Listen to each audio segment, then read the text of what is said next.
31 days of Halloween, Halloween, Halloween. 31 days of Halloween in the spotlight. 31 days of Halloween, Halloween, Halloween. 31 days of Halloween in the spotlight. 31 days of Halloween, Halloween, Halloween. 31 days of Halloween in the spotlight.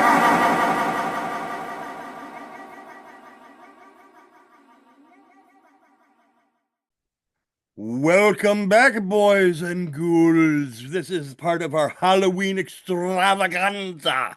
My name is John. What the fuck kind of voice was that? My name is John Horton.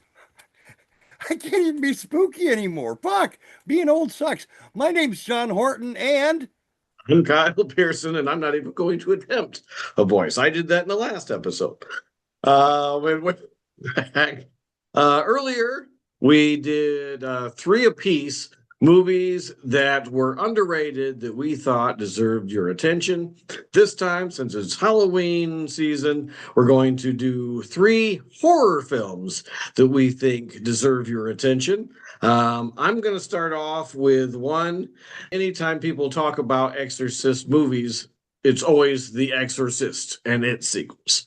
I thought The Exorcism of Emily Rose, to me, was actually a better exorcism movie. I don't know if it was just because I had grown up with the old one and it didn't faze me anymore over time, or if something about this one seemed more realistic than the old one. That might be it. But something about The Exorcist of Emily Rose I did not expect to be good at all. I'm not, I guess, not much of an exorcist type of guy. And I remember throughout this film thinking, ooh, this is creepy. And it kept me entertained. And after the end, I'm like, wow, that was actually a pretty good movie. So did you see this film? I assume you saw it. yes, I sure did. This is one of my wife's. This is in her top 20, top 10. She loves it? this. She read the book. I liked it. I thought it was good. I'm not big on exorcism movies or exorcists. I didn't like The Exorcist because I was anticipating being so fucking scared and freaked out. I didn't see it during its theatrical run back the first time around.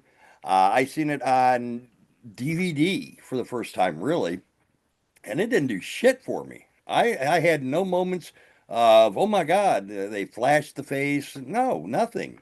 I was didn't care for it. And I've never cared for exorcism movies because for me, it's so hard to buy into being possessed by a devil and being chased out by someone talking to you. Tell me your name. Tell me your name. The power of, it's hard for me to buy into. But The Exorcism of Emily Rose, I liked it. I liked the story and how because they did the courtroom with that, right? I honestly don't remember. All I remember was there while these things were taking place, there was logical reasons that were presented for how she would be able to get into these different positions. And I'm like, okay, now I can buy this. Whereas the other one, your head spinning around and that's not possible and floating in the air and all this other stuff. This one stayed more grounded. I can't remember a lot of the other logistics about it. I just remember, and I just for the first time watched The Conjuring last night, which is another exorcism, movie. And I wasn't overly impressed with that. I saw, I haven't seen any of the Conjuring movies. The only reason why we started watching them was because one of the haunted houses at Six Flags is the Conjuring universe. So we're like, okay, and it's got Annabelle in it. And we're like, okay, we'll watch Annabelle and we'll watch The Conjuring. Annabelle, I didn't jump at all. And The Conjuring at the very end, I thought started to pick up. But most of the time I'm sitting here, I'm like, you know what? Move. And I know they don't have money, and they're on hard times, but move. Go live in a tent if you have to. If this shit's happening and you got kids and your freaking dog died, move. That's all I care about. Don't wait for the other shit. Move. This one, at least something about it just seemed like it was more logical. And I'm like, okay, I can see this. And yeah, and then the Exorcist sequels, I didn't like at all. No.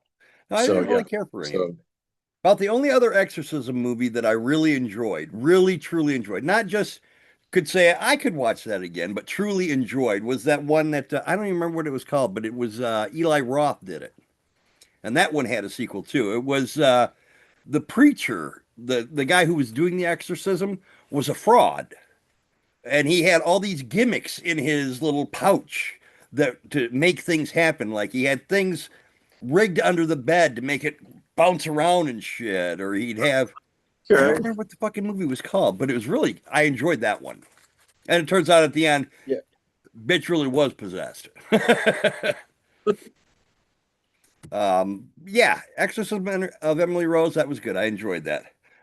My first pick is going back to the 80s. I think out of everything we've done tonight, Kyle, I really think everything was back in the 80s. I don't think I've had anything really recent. But my first one is going back to the 80s. It is a little movie called The Boogans. The Boogans? That's not scary. It's a monster movie. It takes place in some snowy place. I don't Alaska, Canada, someplace that has blizzards. I don't know. I don't remember. Could it be a place that's not snowy that just happened to snow that season? No, Okay. no. It was a snowy place, and it's a mine. There's a mine shaft or a mine in there. These guys are coming in to do something to it. I don't remember. Work it. I don't remember what the reason was.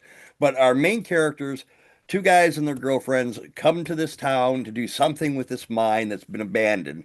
And there are creatures inside there. They're kind of like a turtle creature with like piranha teeth and tentacles and claws. You don't see a lot of them, which makes it good because the description I just gave you makes them sound goofy. You don't see a lot of them, so that makes them scary. But the movie's pretty cool. I liked it. It's one of the things that's really neat about it is the mine actually runs underneath the town. So there's areas where the mines would go right up against the house, giving these creatures access to you. One of the scenes that always I'm always reminded of that always creeped me out is one of the girlfriends is alone in her house that they're staying in, and there's a huge vent. I mean, vents like on the floor, one of these air vents, and it's huge. And the dog's barking at it, and you see this creature's clawed tentacle thing start to come out and pull the thing down. It's just really, really well done.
I enjoyed the shit out of the movie. It's called The Boogans.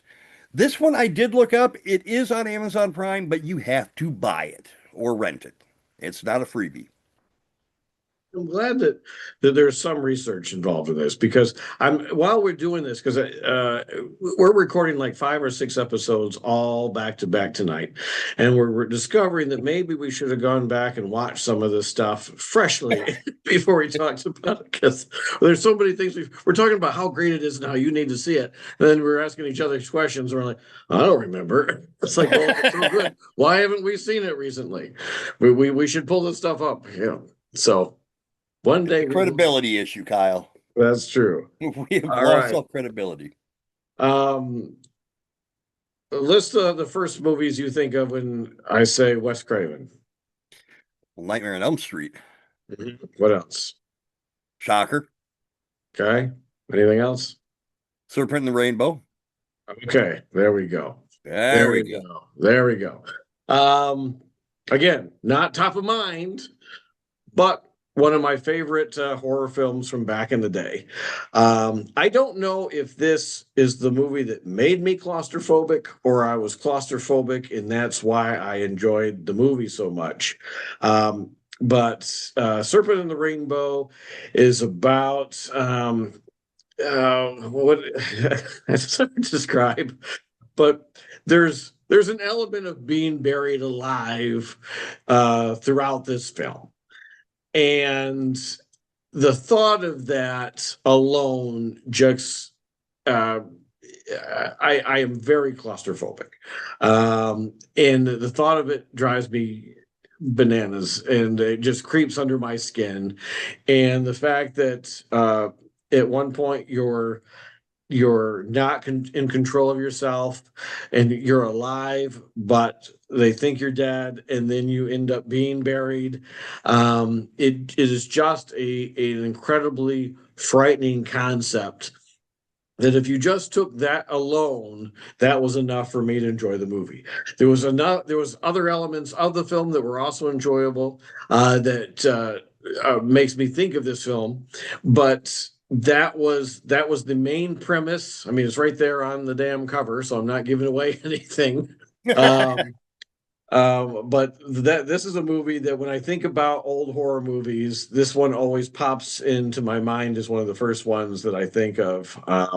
And I don't hear about it very much. You know, if you say Wes Craven, you know, people are immediately thinking Nightmare on Elm Street and, you know, his, I shouldn't say current work, most recent work, but that's still years ago. But still, Serpent in the Rainbow gets overshadowed by Freddy Krueger. So this Halloween season, if you're looking for a good horror movie, try this one on while you're watching your brand new 4K versions of the Nightmare on Elm Street series. What do you think of this film? Well, I don't think you should watch this while you're watching Nightmare on Elm Street, but I definitely think you at should. the same time. You do raise a very good point. I would maybe watch it separately.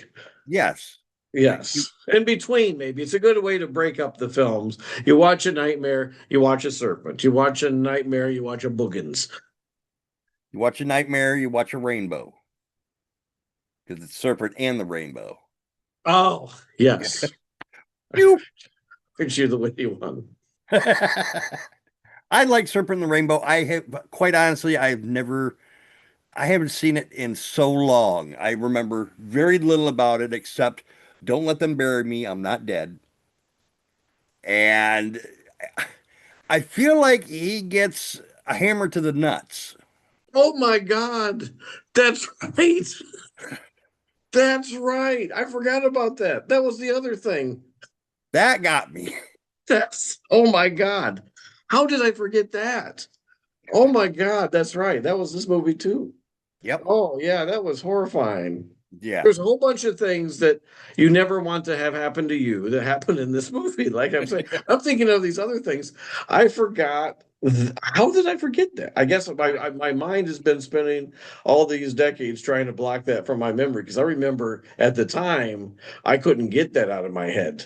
Because I'd be, you sit just wrong sometimes. You know how much that can hurt sometimes. Oh God, yes. Oh my God! When you accidentally sit on a ball sack. No, thank you. Oh my God! Now you screwed me. Well, maybe you shouldn't watch this movie, people. I think you should. It's a good flick if you like voodoo stuff. That's what the heavy influence is in this movie. What was it? If I'm not mistaken, Bill Pullman goes to Haiti to, well, that's like voodoo capital and shit, because of the zombie toxin or some shit. Well, something like I think it was pufferfish, right? Because Yeah. if you take a pufferfish, it numbs you, and it paralyzes you basically. It can kill you if you eat pufferfish or blowfish, I think. And this movie is about if you take you take a fish, you dry it out, you make those toxin on it, what you can do with that toxin, which, if I'm not mistaken, there was benefits to it. I'm assuming medical benefits to it, but there's also, you can get buried alive because people think you're dead. so, but And it doesn't save you from the pain of having a hammer to the nuts. yeah, you feel everything. You just can't say or do anything about it. Yeah, I remember that. Yeah, that movie. I need to revisit that one for sure. If I'm Yeah, gonna definitely. if I'm gonna tell you to watch it, I should watch it myself. Yeah, I'm gonna I'm gonna find some time to watch that because that was cool. And again, I think I've only seen it like maybe once or twice. I think maybe I've seen it in the theater, and then when it came out to home release, Yeah, I think I did the same thing. I think I may have seen it with you. that's a good possibility. Yeah, we're probably because I didn't go to a lot of horror movies This is until true. you popped her in, and then boom. And see what kind of fun we have. Yeah, it's true. It's Hammer to cost me the a fortune. nuts. It's cost me a freaking fortune. What's your next movie? Next movie is Ghost Story. This is based on a book by Peter Straub. It is a group of older gentlemen that gather together once a week, once every other week, whatever time frame, and they will tell a ghost story. They're called the Chowder Society. I don't know why they've named themselves that. It doesn't tell you why they've named themselves that, but that's what they are. And they get together and they tell ghost stories. This is not about the ghost stories that they tell. This is about the ghost story that comes to haunt them through the grown child of one of the men. Um, can't really go into a lot of detail without spoiling shit, but the kid comes back home because a horrible occurrence happens to a family member. Kid comes home and a haunting starts. It's haunting the grown-up son, and it starts haunting the old men, and it's just very creepy, very atmospheric. John Houseman is in it, so that's a huge plus. And it takes place during the winter. Fred Astaire's another one of the older men in this movie. The dancing guy, Fred Astaire, he's one of them. I don't remember who the other two are, but it's definitely worth a check. This one again is also Amazon pay for. You got to rent it. You can't just watch it for free. But I highly recommend this one. It's got some great gore effects to it. Oh, and one of the other lead actors in this is, if I'm not mistaken, it's the Borg Queen. Okay, I don't interesting. remember what's her name. I don't remember her name. Queen. That's how I know her. Borg Queen. The Borg Queen. That's what she goes by now. She legally had to change to Borg Queen. Because if you're the Borg Wow, Queen, you want to be known as the Borg Queen. this is true. So You there don't you want go. to resist. Exactly. No, resistance is futile. Yeah, there's no point to it. What you got, Kyle? All right. Well, actually, did you ever see this movie? No, never Okay. heard of it. So What I you thought you got, were Kyle? originally I thought you were going to talk about Ghost Ship, No. which is a whole nother movie. Yeah. No, my next one is interesting. Um, The Thing is one of my favorite horror movies of all time. And I Oh, think it's your wife's favorite movie, if I'm not mistaken. uh-oh. The Thing, right? The Thing, yes. Yeah, yes. And it's a remake of The Thing from Another World, which is also good in its own right. And they have a lot of similarities, but it's also one of the best remakes in saying, okay, we're going to take this plot and then completely turn it on its ass. Mhm. The film that I thought was actually impressive, and I'm not saying it's better, I'm not saying it's better, it's the prequel to John Carpenter's Thing, which is also called The Thing. The reason I like this movie is because I think it does a remarkable job of tying directly into Carpenter's The Thing, down to papers being thrown in one scene during an event that takes place, and then those exact same papers actually being walked through and moved around in the original. It feels like these two movies were shot at the same time. And again, I'm not saying that this is a better film than the original. The original is fantastic. I'm just saying for a movie that, first of all, if you're going to rent it, it's very difficult to tell which thing you're renting because the posters are almost exactly the same on purpose because they want to pull you in from the one into the other. So you have to check to see whether or not you see Kurt Russell's name anywhere in the credits. But if you like The Thing, I think this is a very good companion piece to it that shows you how you got to where the thing is. All the way up to the frickin' scene where the dog is being shot at from someone in a helicopter. You get the story of how all the stuff that they are discovering got to where it was. And I thought they did an incredible job of pulling that together and flowing it into the second film. So it's a good one to watch back to back because it is. It's just one very well flowing saga, even though, and again, people are like, no, especially I think because of the fact that they called it The Thing. So it's kind of like a reboot or a prequel. I'm like, or a remake. I'm like, it's not a remake, it's a prequel. It's not better than, but I think it's a good story. To tell me I'm wrong. No, you know what? I won't tell you you're wrong because I do agree. One of the things that really impressed me is the way the attention to detail. Because there's scenes where they're walking through the Swede camp, the Norwegians, in John Carpenter's version, and there's like an axe in the wall. Yes. Well, when they're walking through in the prequel, when you're in the prequel, you see the scene where they put the axe in a wall. So the way they tied it together and the attention to, continuity, that it was really good in that regard. I was not a fan of all the CG usage.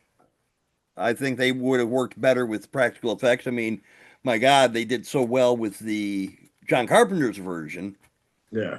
that Yeah, the they effects in should have that movie stuck with were that. insane. That spider head still is one of the best graphics, because I remember thinking that the same thing that the actors are, the reaction to them seeing it is as Yeah, good as what we're seeing at home because everybody's thinking the exact same thing, and it is so well done. Yeah, yeah, so yeah, I agree with you that it would have been nice if they could have done that as well, but I still think, holy hell. yeah. They're so because the details of how the people molded together and I mean and then you see it they're like oh my god it's the same. I mean Yep, it works so well. yep. But I didn't like also that well, first off, I didn't like the girl in it. Could have done without her. I mean, okay, equal rights, sexism, whatever, whatever. I think her being there was pretty stupid. I did not like the inclusion of her. If they would have brought in the two doctors that came from the Americas, that would have been fine by me. But having the girl there, no. Well, they could have kept the Norwegian girl, so I'm not being sexist. Just keep the American girl the fuck out of it. They found You're anti-American. You're not sexist, you're anti-American. oh no. But I wasn't happy that they came up with how to tell who was the thing. I didn't. Yeah, I was like, no, leave it a mystery. That's so much better. And it feels to me like the ending of it, they kind of broke continuity because I could have swore that ship that they found in John Carpenter's version was a hell of a lot more destroyed than what they came across in the beginning of it, or in the prequel. I don't think. I don't know. It just doesn't feel like that matches up to me. I think they were in a different part of it. Because there was something that I questioned too. And then when I saw it again, I'm like, oh, I think this is, and that might have been it. I think they may have been in a different section of it. Okay. Um, Well, I could buy that. yeah. So, and another one that did this, the same prequel thing that I thought was a good blend was when Michael Bay remade Texas Chainsaw Massacre. And then they made a prequel to that. And all of a sudden, questions I never had watching the first film, they answer in the prequel. And I'm like, oh my God. And that one almost felt like they made that one first and then just didn't release it because it goes so seamlessly into the next one. I'm like, holy, I mean, this is, when you put that much detail into it, Yeah. and I like that better. I mean, that goes back to our Star Trek conversations, when we were talking about the new Enterprise, and you're like, yeah, it's cool to have it updated, but wouldn't it be cooler to actually have them on the exact same ship that you knew Exactly. growing up? I know it's cheesy, but isn't that the whole point? I mean, if it wasn't for the nostalgia, we wouldn't be back there in the first place. Right. So, so it's one of those things. So whenever they do it and make it work, as opposed to upgrading something when we're going backwards, um, I always have to give a shout out to. So yeah, that was what got me into the thing. Again, yes, it's not as good, and there's still partly a remake because yeah, you're right. They had to come up with another way of doing the same thing. Like, oh, here we go with the petri dish thing. So Right. and they made it work, but I thought the same thing. I'm like, okay, this feels too much like the first one. There's a I don't know if you ever saw War Games Dead Zone. I think that's what it's called. It's the second War Games film, and it came out on video, and it doesn't have any of the same actors in it, but it has some of the same characters in it. Um, and it's actually pretty well done. Really? Yeah, my wife and I were kind of shocked at how well it flowed because it's an update of it, but yeah, it's still the Whopper is in it, and and it's still you're like, okay, this is cool. But what's weird, even though it's a sequel, there's a scene where they need to make a phone call, and they find a cap, a topper to a pull tab on a Coke can or something, and take the thing off, and they do the exact same thing with it that they do in the first War Games. Oh, And wow. I'm like, oh, that was such a bizarre thing, unless more people knew that would work, and that's what they're trying to say. It just was an odd thing to throw back to because you're like, okay, this is something that nobody should really know that works. So you're telling Yeah. me two people working on the same project happen to know the exact same thing, and now that we're this far into the future, we wouldn't need that anyway. I don't even think there was cell phones or phone booths. So that was the only thing that I found distracting because I'm like, okay, this is a weird thing to bring back.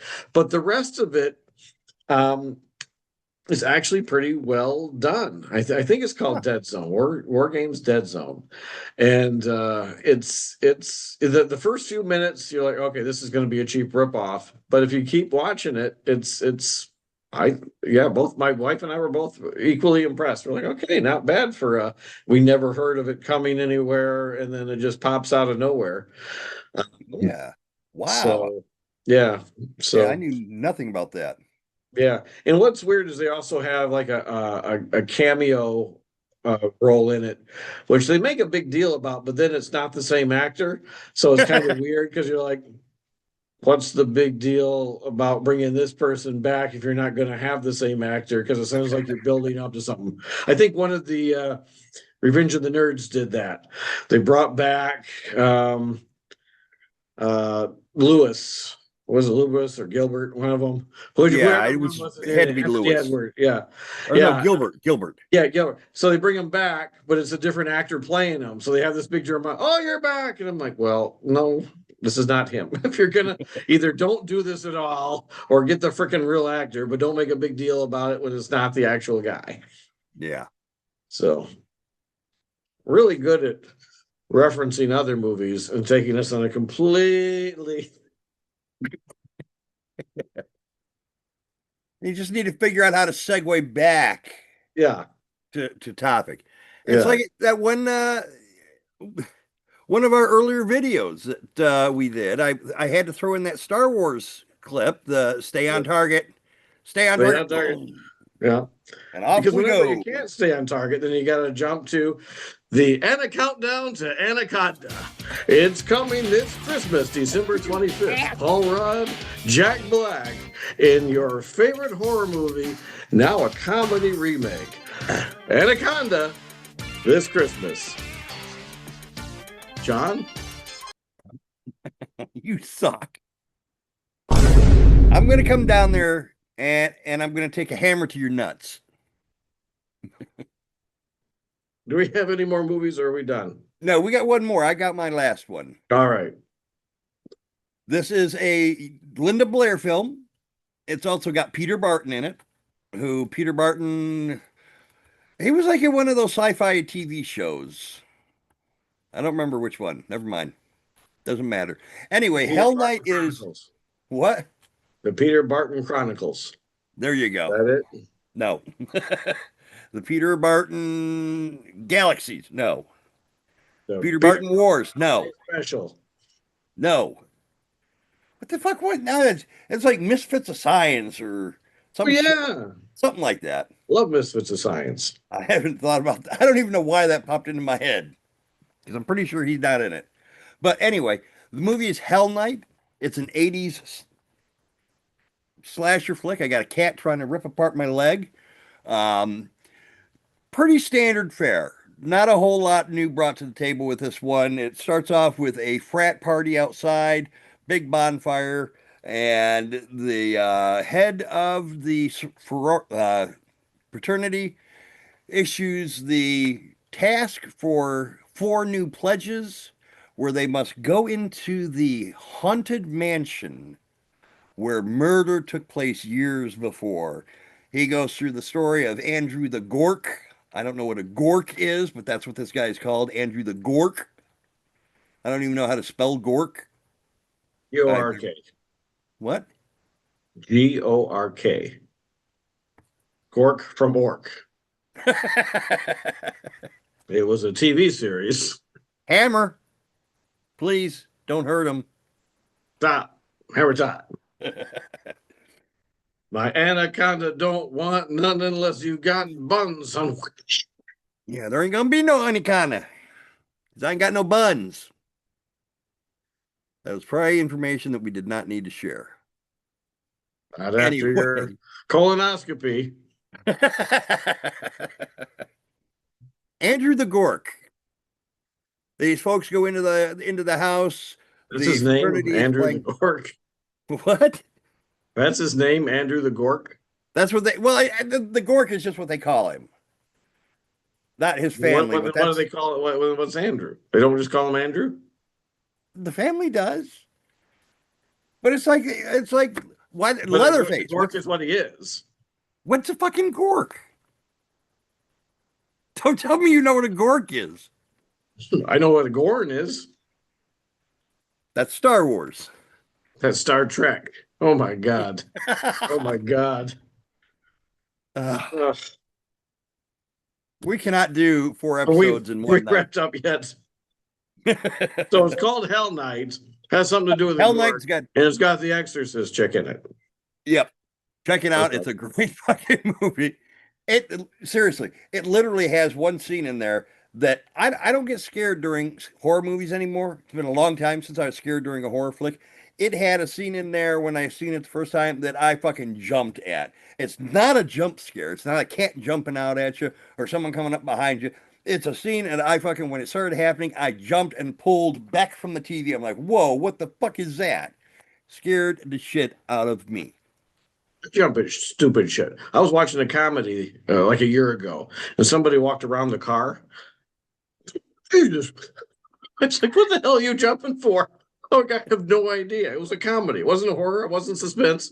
But a guy just walked around the car, and for some reason I jumped like, oh my God. And then I'll watch, the Conjuring, and they're like trying to scare me. I'm like, no. Whatever. Yeah, no, thank you. That's one of the things I love with Stacy. She freaks out over shit so easily. You get a jump scare, she screams. Her mom's even worse, dude. Really? God, we're sitting down watching a show upstairs. Everyone's in their recliners, got their feet up and everything. Something goes. She screams. Her feet start going like this, and it's not a quick scream; it's a prolonged. So are her mom's into all this horror stuff too? Or she's just pulled into she has no choice when you have a remote. Yeah, she has no choice. Don't get in there. Poor Get woman. over there. She just gets pulled in. Stacy says, I want to watch this movie. Mom will like it. It's got people in it, she knows. Your mom ain't gonna fucking like this movie, honey. Yeah. Sure she will. I've seen a lot of movies with people in it I know that I don't like. So, was it spooky enough for you? Am I looking down here? What are you looking at? I don't know. It looks like I'm looking down here and I'm not. No, that's what I was saying. I have to raise this up because it looks like I'm looking down. And I'm looking at you. I'm looking down. Oh, what are you trying to say, motherfucker? And I don't see anything. You know what you should do when we're looking and you're like looking down and we're sitting there trying to see what it is. You should put that thing that pops up. You know that video with the car where they're sitting there and then out of nowhere it comes. You should edit that in there. Like, what is that? What is that? And then throw it in there. So anybody at home that's trying to, I think it would be funny. We might do that. I thought you were going to say I should put like a little head, like right about here. Are we leaning forward?